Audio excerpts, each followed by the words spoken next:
أما بعد فقد قال الله تبارك وتعالى عز وجل فأعوذ بالله السميع العليم من الشيطان الرجيم بسم الله الرحمن الرحيم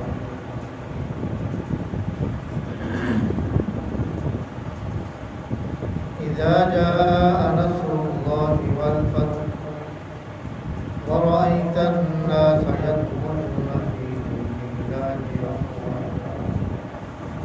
فسبح بحمد ربك واستغفره إنه كان توابا صدق الله العظيم إن الله وملائكته يصلون على النبي يا أيها الذين آمنوا صلوا عليه وسلموا اللهم صل على سيدنا ومولانا محمد وعلى آل سيدنا ومولانا محمد عدد ما رضي الله عنا سيدنا ومولانا محمد صلى الله عليه وآله وسلم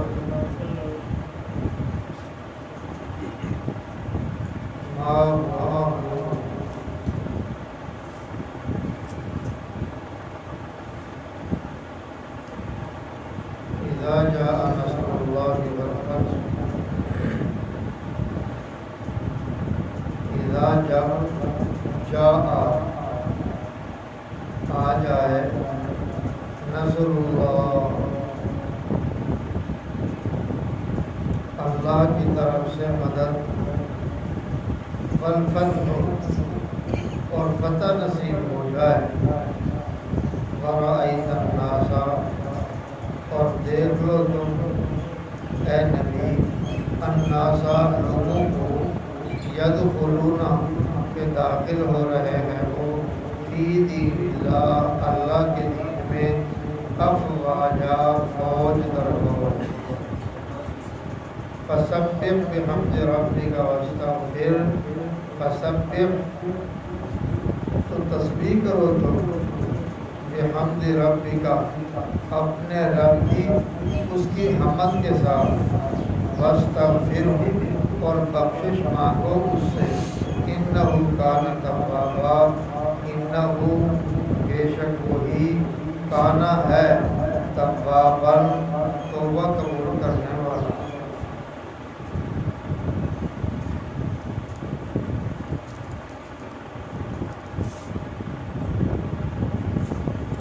قرآن مجید کے آخری 30ویں پارے سورۃ نصر ہے جس کی تلاوت کی سعادت حاصل کی اور اس کا ترجمہ آپ نے سنا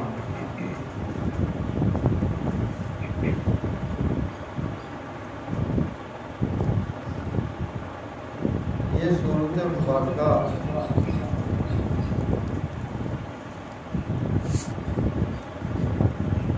سید عالم صلی اللہ علیہ وسلم وصال سے تھوڑے دن پہلے نازل ہوئی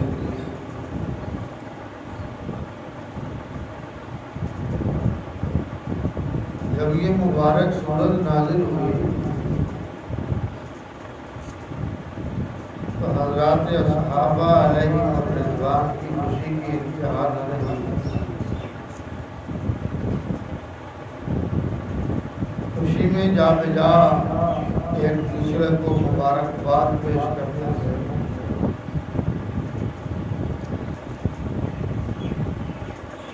کہ اللہ تعالیٰ نے فتح اور نصرت کی خوشخبری سنا دی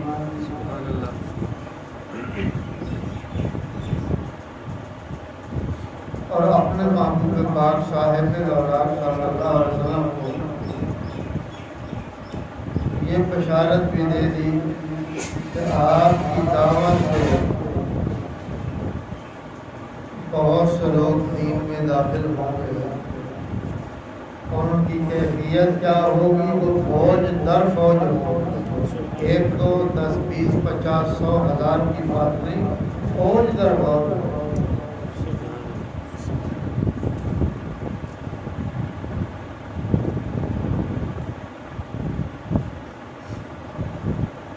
جب ہر طرف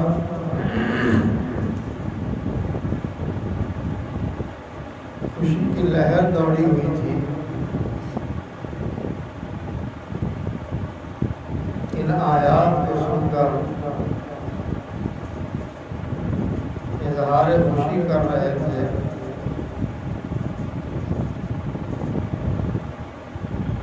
نائب رسول سیدنا و مولانا حضرت ابوبکر صدیق رضی اللہ تعالیٰ عنہ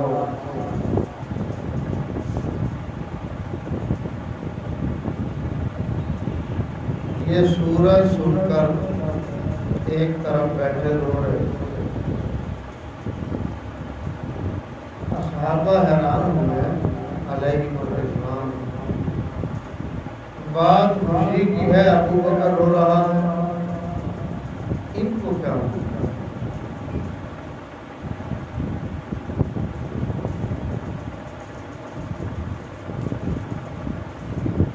جب چندہ صحابہ نے موقع پا کر ان سے ذکر کیا کہ یہ رونے کی بات تو نہیں، یہ تو خوشی کی بات ہے،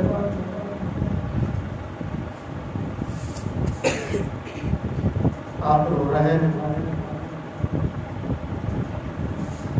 فرمایا اس وحی کی آمد پر، اس سورت مبارکہ کے نزول پر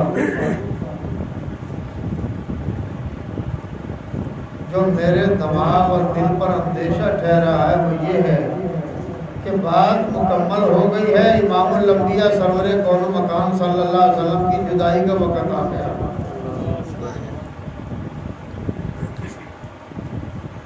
حضرت اصحابہ علیہم الرضوان نے حضرت ابوبکر رضی اللہ تعالیٰ عنہ کی اس کیفیت کا ذکر امام الانبیاء سرور کون و مکان صلی اللہ علیہ وسلم کی عالی بارگاہ میں کر دیا۔ یا رسول اللہ، ابوبکر ایسا کہتے ہیں، سرکار مدینہ سرور کون و مکان صلی اللہ علیہ وسلم نے ارشاد فرمایا جو ابوبکر نے سمجھا ہے وہ ٹھیک سمجھا ہے۔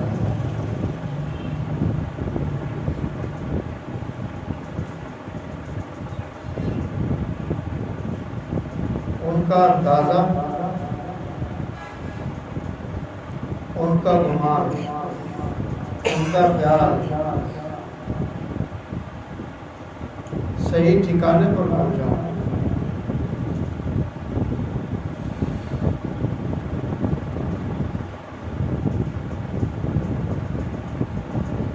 آپ غور کریں گے آیت کے کسی حصے سے،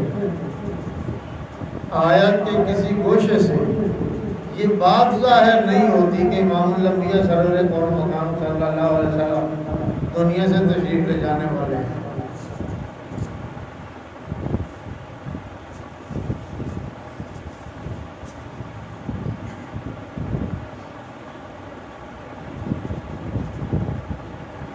لیکن شناس نبوت سیدنا و مولانا حضرت ابوبکر صدیق رضی اللہ تعالیٰ عنہ نے سمجھا، وہاں تک کسی اور کی سمجھ نہ پہنچ پائی، کسی کے دل کے خیال کو وہاں تک رسائی نہ تھی۔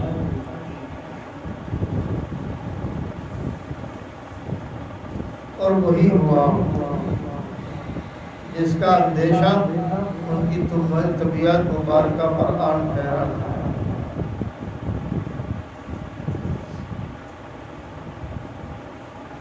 بشارت کیا ہے؟ بشارت پر دوبارہ خیال کریں، سورت کا ترجمہ سنیں گے تو پھر آپ کو سمجھ آ جائے گا کہ بشارت کیا مل رہی ہے۔ اذا جاء نصر اللہ والفتح، اذا جاء جب آیا، نصر اللہ اللہ کی مدد والفتح اور فتح ہونے کا وقت.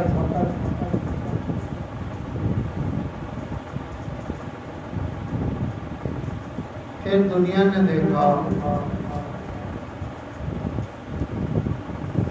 ہر قبیلہ، ہر جماعت حضور سید دو عالم صلی اللہ علیہ وسلم کے قدموں میں حاضر ہو رہی تھی اور کلمہ پڑھ رہی تھی. امام الانبیاء صلی اللہ علیہ وسلم نے حجۃ الوداع کا جو خطبہ ارشاد فرمایا اس میں حضرات اصحابہ کی تعداد 1,24,000 سے کچھ کم ہو گئی. سبحان اللہ. 1,24,000 کی تعداد بہت بڑی تعداد.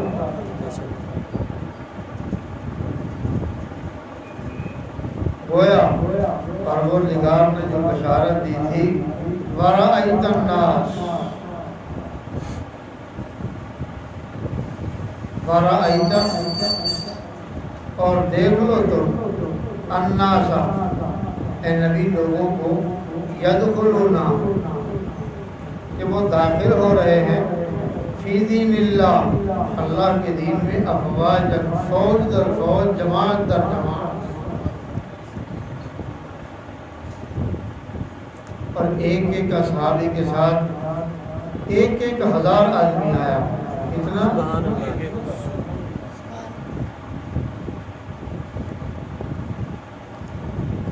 امام الانبیاء سرور کون مقام صلی اللہ علیہ وسلم سفر میں تشریف لے جا رہے تھے. ایک عربی کہتے بدو کو، جنگلوں پہ رہنے والے، اپنی مرضی سے زندگی گزارنے والے ہوتے ہیں.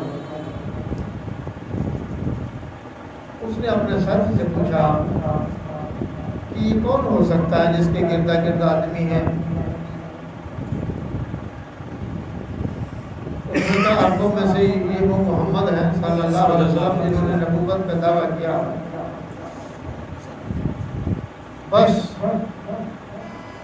جنگلی آدمی تھا نا، جنگلیوں کا مزاج تو اپنا ہوتا ہے.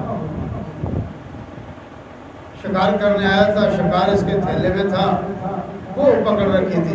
وہ تو آپ جانتے ہو، وہ پکڑ رکھی. بس جلدی سے حضور صلی اللہ علیہ وسلم کے پاس پہنچا. کہنے لگا جی تو میرا کچھ اور چاہتا تھا کہ میں تمہیں جھٹ سے معاذ اللہ قتل کر دیتا، لیکن لوگ مجھے جلد باز کہیں گے، اس بات کے خوف کی وجہ سے میں نے یہ کارنامہ سر انجام نہیں دیا.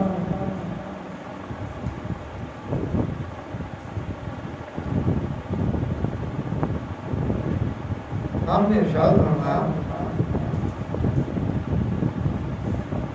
آپ نے میری عزت پر ہاتھ ڈالا ہے، نہ آپ نے بات پوچھی، نہ میرے پاس آپ بیٹھے.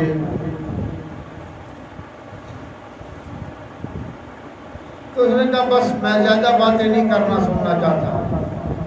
یہ شکار کر کے لایا اور وہ میں نے پکڑ رکھی ہے، میرے تھیلے میں ہے. وہ زندہ تھی، کو جلدی سے اٹھا کر اس نے حضور صلی اللہ علیہ وسلم کے سامنے پٹکی. کہنے لگا اچھا اگر یہ آپ کے بارے میں کچھ بتا دے تو پھر ٹھیک ہے. پکڑنے کی دیر تھی. حضور صلی اللہ علیہ وسلم اس کو سے مخاطب ہو کر ارشاد فرمایا وہ تو بتا، جس کو مانتی ہیں اس کا بتا. اس نے انسانوں کی آواز میں کہا، اس نے کہا میں اس اللہ کو مانتی ہوں جس کی ملکیت بحر و بر پر ہے، جو ہر جاندار کا اور غیر جاندار کا رب ہے. میں بھی اسی کی مخلوق ہوں. آپ نے فرمایا اچھا میرے بارے میں بتا. اس نے گواہی دی کہ انت رسول اللہ، اللہ کے رسول ہو. سبحان اللہ. لوگ کے بولنے سے، گواہی دینے سے یہ عربی خاموش ہو گیا، اس کو بات کچھ نہ آئی. اس نے کہا اچھا پھر محمد ایسا کرو، وہ نے تمہاری گواہی دے دی ہے، اب مجھ میں بھی تاب نہیں رہی کہ میں اور زیادہ برداشت کر سکوں، مجھے جلدی سے کلمہ پڑھا دو، میں نے واپس بھی جانا ہے، یہ نہ کہ میں جنگل میں رہنے کے لیے آیا، میں نے اپنے مکان تک پہنچنا۔ کلمہ پڑھا، چل دیا۔ راستے میں اسی کا خاندان، اسی کا قبیلہ ملا، 1000 آدمی تھے، 1000 آدمی اسلحہ سے لیس تھا، تلوار اور نیزے ان کے ہاتھوں میں تھے۔ اس نے ان کے ساتھ اس زمانے میں جو الیکشن ہوگی پوچھا کہاں جاتے ہیں؟ اس نے کہا ہم بڑے تھکائے ہیں، معاذ اللہ ہم محمد کا کام تمام کرنے چلے ہیں۔ وہ سمجھ گیا کہ ان کا ارادہ حضور سید عالم صلی اللہ علیہ وسلم کا قتل کا ہے۔ اس نے کہا میری بات سنو، میری بات مانو، میری سنو، میں تمہارے قبیلے کا قاضی ہوں۔ اس نے کہا ہمیں مانو، ٹھیک بتاؤ۔ اس نے وہ گو نکالی، اس نے کہا یہ گو لے کر میں بھی ان کے پاس گیا تھا، میں نے ان سے بات کی ہے، اس گو نے اس کے نبی ہونے کی شہادت دی ہے، وہ میرے پاس ہے، وہاں نہ جانا، اس کے مقابلے پر نہ کھڑا ہونا، وہ واقعی اللہ کا رسول ہے، یہ حرکت نہ کرنا، مارے جاؤ گے۔ اچھا اگر تو گواہی دیتا ہے کہ تیری گو نے بھی وہاں گواہی دی ہے تو ٹھیک ہے، ہم اس کا کلمہ پڑھتے ہیں، ہمیں تو کلمہ پڑھا۔ کلمہ پڑھایا، انہوں نے پوچھا بس چلو پھر اس کی زیارت ہی کرائیں جس نبی کا کلمہ پڑھایا۔ بارگاہ نبوت میں حاضر ہوئے، سلام عرض کیا۔ اس عربی جو بعد میں صحابی بھی ہو گیا، اس نے عرض کی یا رسول اللہ یہ میرے قبیلے کے لوگ ہیں، ہاں جناب کے متعلق ان کا گمان الگ تھا، یہ آپ پر حملہ آور ہونے کے لیے آ رہے تھے، تو میں نے ان کو بتایا کہ میرا تو یہ حال ہوا ہے، اس گو نے گواہی دے دی ہے، اقرار کر لیا ہے، اللہ کی وحدانیت اور اس کی قدرتیں بتا دی ہیں، نبی کا نبی ہونا بتا دیا ہے، تو تم وہاں اس حال میں نہ جاؤ۔ تو انہوں نے یا رسول اللہ پھر کلمہ پڑھ لیا ہے، باقی مجھے بھی کسی بات کا پتہ نہیں کہ ان کو کیا بتا دوں، کلمے کا پتہ تھا وہ میں نے پڑھا دیا۔ انہوں نے عرض کی یا رسول اللہ ہمارے لیے کیا ہوگا، ہم کیا کام کر رہے ہیں؟ آپ نے جو اسلامی فوجیں کام کر رہی تھی ان سے متعلق ارشاد فرمایا تم اپنے اسلحے سمیت ان کے ساتھ جا کر مل جاؤ۔ سبحان اللہ۔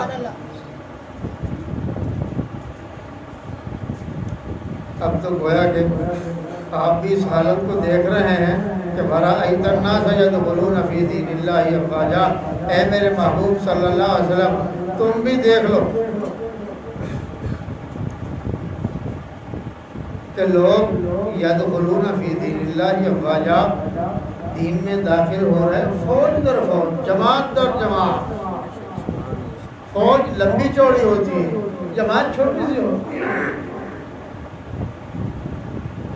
تو امام الانبیاء سرور قول مقام صلی اللہ علیہ وسلم کو یہ بشارت دے کر پروردگار نے یہ خبر ہمیں بتائی ہے کہ لوگ دین میں داخل ہوں گے۔ افسوس در افسوس ہے، یہ بات مجھے افسوس سے کہنا پڑ رہی ہے کہ ہم مسلمان ہیں، ہمیں دیکھ کر لوگ کافر ہو رہے ہیں۔ چاہیے تو یہ تھا کہ وہ ہمیں دیکھ کر مسلمان ہوتے، ہمیں مسلمانی آگے پیچھے ہو گئی بیچاری۔ پہلے بے شمار اکابر ایسے گزرے ہیں جس نے دیکھا وہی مسلمان ہو گیا۔ ہمارے مرشد حضرت سیدی سلطان العارفین سلطان باہو قدس اللہ سرہ کا زمانہ جو 55 کا تھا، ابھی آپ بالکل چھوٹے سے تھے، جب بازار میں آتے تھے جو ہندو سکھ دیکھتے تھے وہ کلمہ پڑھ لیتے تھے۔ سبحان اللہ۔ بلا کر ہندوؤں نے سکھوں نے مجبور ہو کر کہا، غیر مسلم اور بھی تھے برادریاں، انہوں نے کہا اپنے بچے کو جب آپ نے نکالنا ہو وہ وقت ہمیں بتا دو یا ہمارے ساتھ طے کرو، ہمارے بچے اور ہم اس وقت نہ آئیں گے۔ آج آپ کو مجھے دیکھ کر کلمہ کیوں نہیں پڑھتا؟ بس اسی بات پر کہیں رات کو بیٹھ کر آپ غور کر لیں گے، انشاءاللہ بہت سی باتیں آپ پر اشکارا ہو جائیں گی۔ سبحان ربک رب العزت عما یصفون وسلام علی المرسلین والحمد للہ رب العالمین۔